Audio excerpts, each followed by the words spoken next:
So, oxidation 6. In this video I'll be dealing with the lead tetraacetate, which is done in the beginning video, in the previous video. This is the continuation of that topic. Okay, so in this lead tetraacetate part 2 we'll be dealing with certain application part. Okay, so moving on to the second application, that is your oxidation of 1,2-glycols. So in this what happens, vicinal diols will be treated with the lead tetraacetate.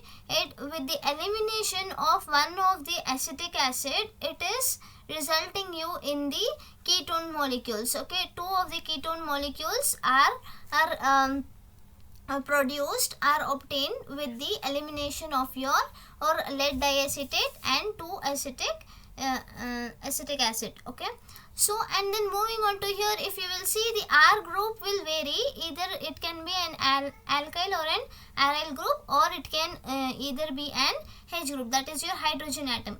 And here also you can see whether it can, if it is an aldehyde, it can either turn up to an aldehyde or the ketone with respect to this starting material. Okay, so moving on to next example, if you will see 9,10 dihydroxysteric acid. If we are taking the 9,10 dihydroxysteric acid, upon treatment with the lead tetraacetate, one of the molecule of acetic acid is getting cleaved out, and then if this bond gets cleaved out, okay, you will result in one structure as the N non-aldehyde and another as your half aldehyde of azelaic acid. Okay, so here why we are telling non-aldehyde is, if the carbon atom will be in the 9 position, if the aldehyde is substituted in the 9 position, so it is said to be as non-aldehyde. Okay, so moving on to next, it is like why we are doing this reaction. So what is the need of doing this reaction? Okay, so in the natural products you have studied the structural elucidation, or in that structural elucidation will elucidate the structure and will say that whether the structure whatever the structure we have drawn or whatever the reaction we have done, and with respect to that reaction we will tell it is depending upon the double bond is presence of the double bonds or presence of the carbonyl groups, like that, right? So here we can, if we are doing this reaction, it is determining the position of the hydroxyl groups which is present over here in the starting material. Okay, that can also represent the position of the double bond as well. All right, so there are 2 points over here. One is the position of your hydroxyl group, and then the second one is your position of the double bond, which will be present in your olefin from which the glycols will be prepared. All right, which is this reaction. Okay, and then the next point is oxidative cleavage is observed in compounds having oxygen and nitrogen on adjacent atom. That is similar to this. Either you can take the oxygen atom over here, or you can take the nitrogen atom. Okay, like it can be, and one of the OH group will be attached over here, and one can be replaced with the nitrogen atom. Okay, so I'll show you in the next slide.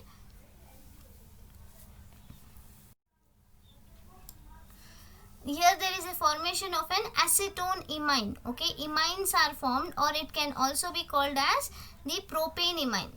Okay, propanamine. And then moving on to here if you will see again the same thing, the CN bond which is present over here, right? It is just making it as the alkene bond, double bond formation is taking place over here. Or all right, and then with the cleavage of this bond you are getting one bond is shifted over here, and then again here also you are getting the double bond.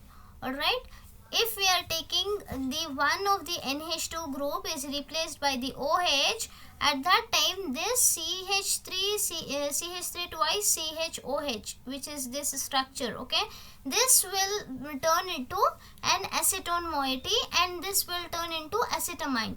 And so this is the reaction which is taking place over here. And then moving on to oxidation of hydroquinones. So here the hydroquinones will convert to the quinones, that is your benzoquinones, okay, PPQ. So here what happens here is you are taking the hydroquinone, and then if you are treating it with the lead tetraacetate, with the elimination of one of your acetic acid, at first there is a attack. The oxygen which is having a lone pair of electron will go and attack to the lead atom, okay.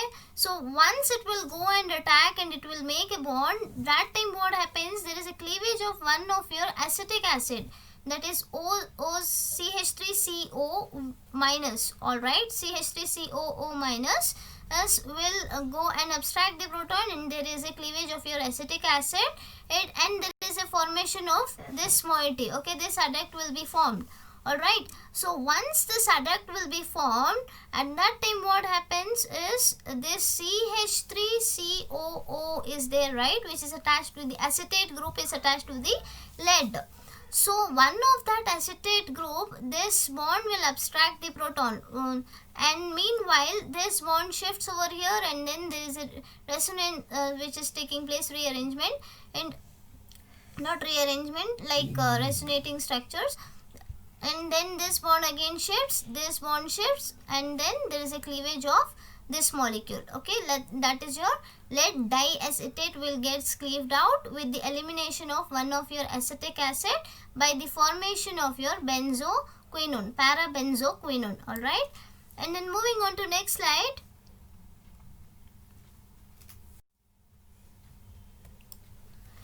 So here we are dealing with the reaction of 2,6-dihydroxynaphthalene.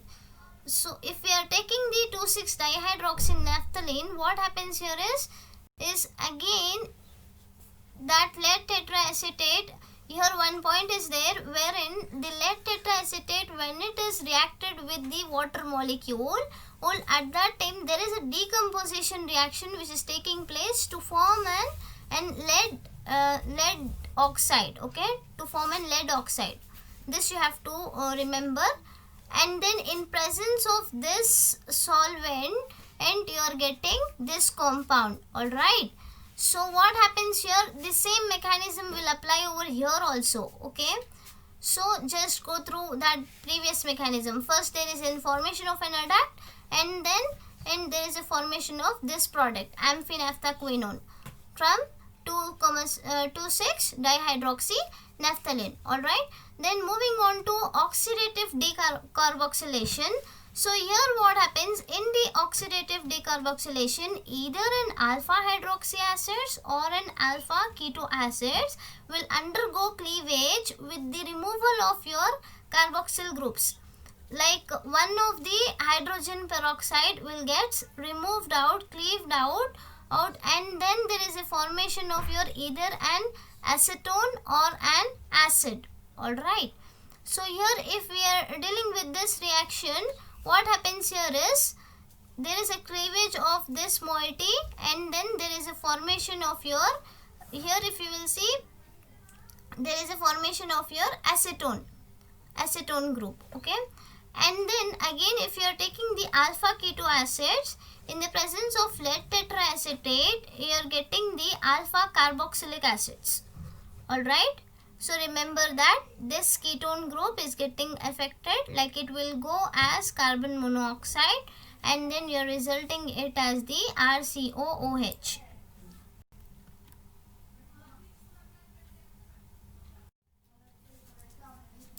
So here we will be dealing with certain reactions. So similarly, if we are taking the succinic acid, okay, if we are taking the succinic acid, so here there is a formation of a double bond in presence of lead tetraacetate, and there is elimination of lead diacetate, and carbon dioxide gets cleaved out, alright, with the elimination of acetic acid.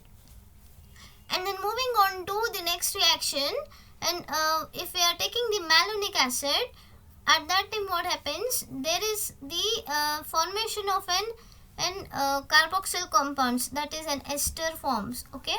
Two acetate ions will be formed over here, and then upon hydrolysis there is the removal of this acetate ions by the formation of your acetone group. That is, the ketone group is formed with the elimination of your acetic acid. This is the hydrolysis step which is taking place for the conversion of your ester to an acetone. And then moving on to the next reaction, if we are taking the carboxylic acids, that is the monobasic carboxylic acids, that will give you an ester, ROR dash. Okay, this is your like hemiacetyl formation. Okay, this is the hemiacetyl formation. This is not an ester, this is a hemiacetyl formation, sorry. This is the ester. So here if you will see carboxylic acid, upon treatment with the lead tetraacetate, first the ester is formed, and again upon hydrolysis an alcohol will be obtained, alright, with the formation of many side products. And then moving on to next slide, that is your oxidation of amines. When a primary amine is treated with the lead tetraacetate, aromatic primary amine, you have studied diazonium reactions, right? So that will give you the azo compounds. And then if you are taking the orthodiamines, okay, in the presence of lead tetraacetate, there is a ring opening reaction which is taking place. Just do the ring opening reaction over here, and then the amines will get converted into the nitriles. This is your cis dinitriles group will be, compound will be obtained. Okay, this is an important method for an industrial purpose. And then moving on to next, it is the acetoxylating agent, acetoxylating and methylating agent. Okay, how it is acting as an acetoxylating agent, that we have to study. So if we are taking the glacial acetic acid, and then if we are treating, first what we are doing is we are taking the lead tetraacetate and we are treating it with the glacial acetic acid. Upon heating, what happens, the lead tetraacetate will break up to form the lead diacetate, and there is a formation of the radicals. Okay, that is your acetate radicals will be obtained. So what we will tell this as, it is the acetoxyl radicals. Alright, so we will see the formation, how it takes place for the radicals. So in this, if you will see the acetoxyl radicals we have generated in the first step. Okay, and then we are doing the treatment with the hydrocarbons, that is RH if we will take, and then if we are treating it with the CH3COO radical, okay, acetoxyl radical, what happens here, there is a homolytic cleavage, fission reaction, and so there is a generation of one of the alkyl radical and the formation of the acetic acid, and again it can either be do the reaction for the decomposition of the carbon dioxide or and the methyl radicals, free radicals. So if we are taking the acetoxyl radical again, and so what happens here, this bond is present over here, right, CH3 bond COO radical. So what happens here is, if there is a homolytic cleavage,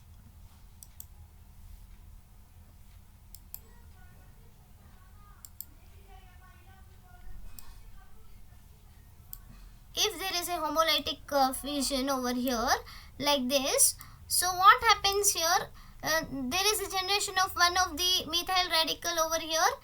Okay, and then what happens, and after that, first there is a generation of methyl radical and one of the CO, and then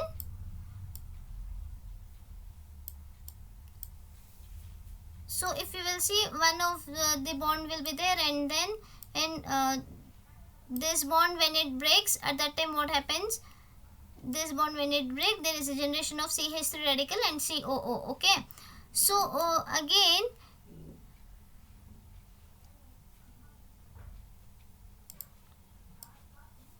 okay, so only you are getting in this one carbon dioxide with the elimination of the carbon dioxide, and the this one second, wait.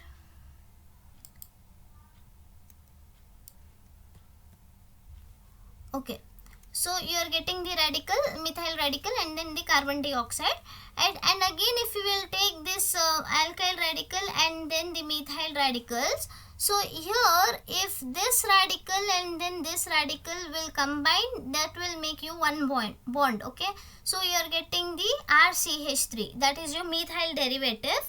If you are taking that methyl derivative, you have to keep it aside, and then if you have to treat it with the toluene C6H5CH3 with one of the methyl radical, so what happens here is there is a formation of the benzyl radical. Okay, and then C6H5CH2 dot one radical, and then one of the H bond will cleave out, and then it will combine with H radical will cleave out with the combine with the CH3 radical. So there is a formation of one methane molecule, that is your dehydrogenation reaction. One of the hydrogen is getting removed, and then again if you will see here, if you are taking this that is your C6H5 benzyl radical, and then if you are treating it with the acetoxyl radical, at that time what happens, there is a formation of your acetoxyl derivative. Acetylation reaction. So this radical gets combined with the acetate ion. There is a formation of this acetylation reaction is taking place, and the hydrocarbons. So moving on to next slide. To carbonyl compounds. So if in this carbonyl compounds, the reagent will acetoxylate. Okay, the addition of the acetoxyl groups to the that will be done for the active methylene groups. Okay, so here if we are taking the acetone and then if we are treating it with the lead tetraacetate, what happens here is there is a formation of your alpha dash diacetoxy acetone. Okay, so finally here you are adding one of the acetoxyl group. Okay, remember the acetoxylation is nothing but the addition of your acetoxyl group.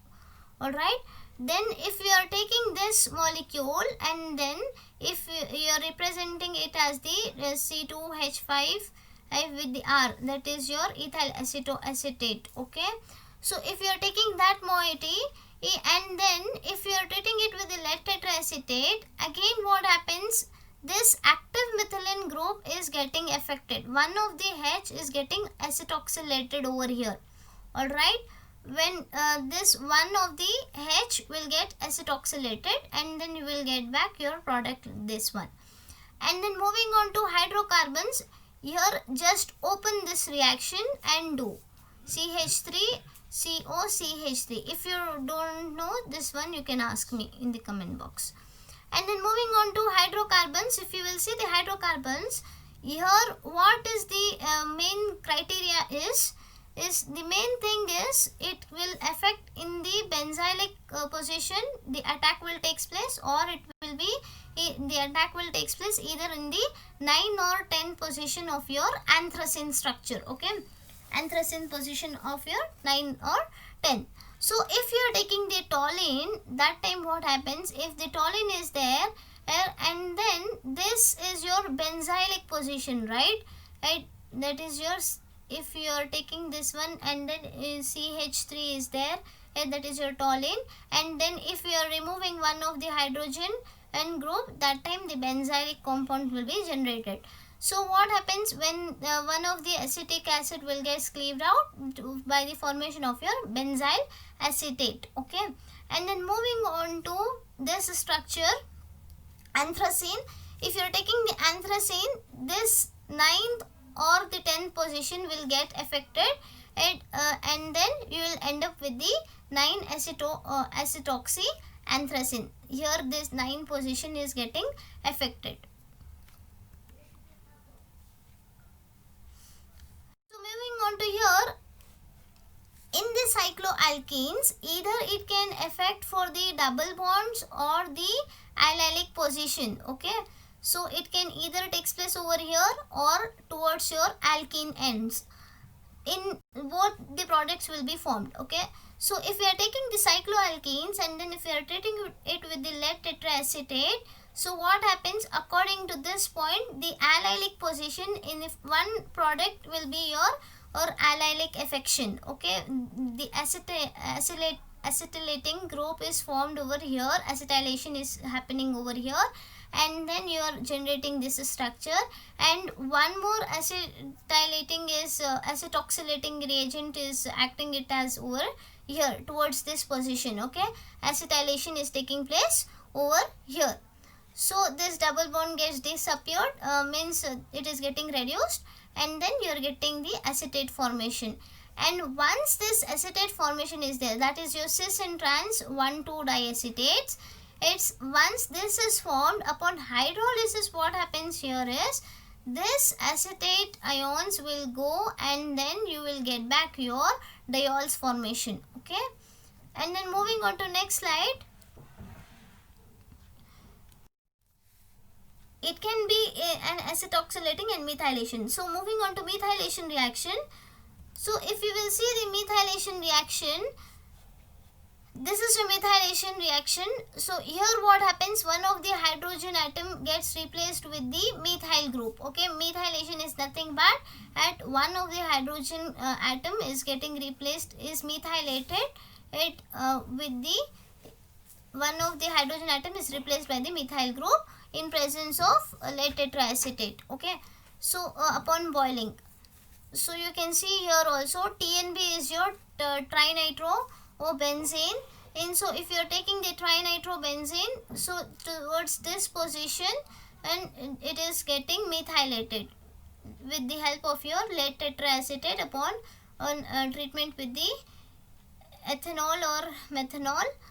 In the presence of upon boiling, you will get your trinitrotoluene. Okay, so one more point is there. This is an important point wherein you can see the 2,3-methyl. I will explain you the reaction. You can go through this point.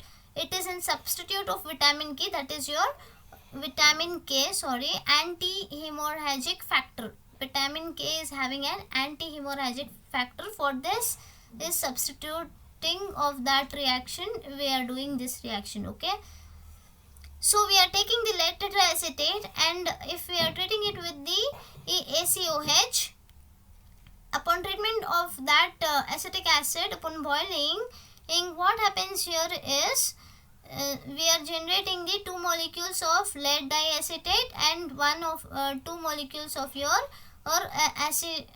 methyl acetate. Okay, sorry, CH3COO radical, that is your acetate radical. Okay, and then if we are taking that acetoxyl radical, and then if we are doing the homolytic fission, and then the methyl radicals are formed with the cleavage of your carbon dioxide. Okay, decomposition reaction is taking place.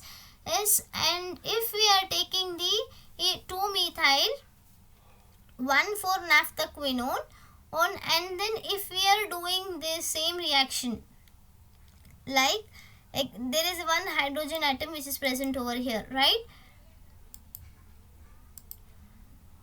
There is one hydrogen atom which is present over here. So that hydrogen atom, there is a cleavage or homolytic cleavage will takes place, and then there is a generation of one of the radical over here, and then one radical is generated over here, and that radical, once it will generate that radical, right, that radical will combine with this methyl radical to give you 2,3 dimethyl 1,4-naphthaquinone with the elimination of your hydrogen radical. Okay, hydrogen free radical will get eliminated, and then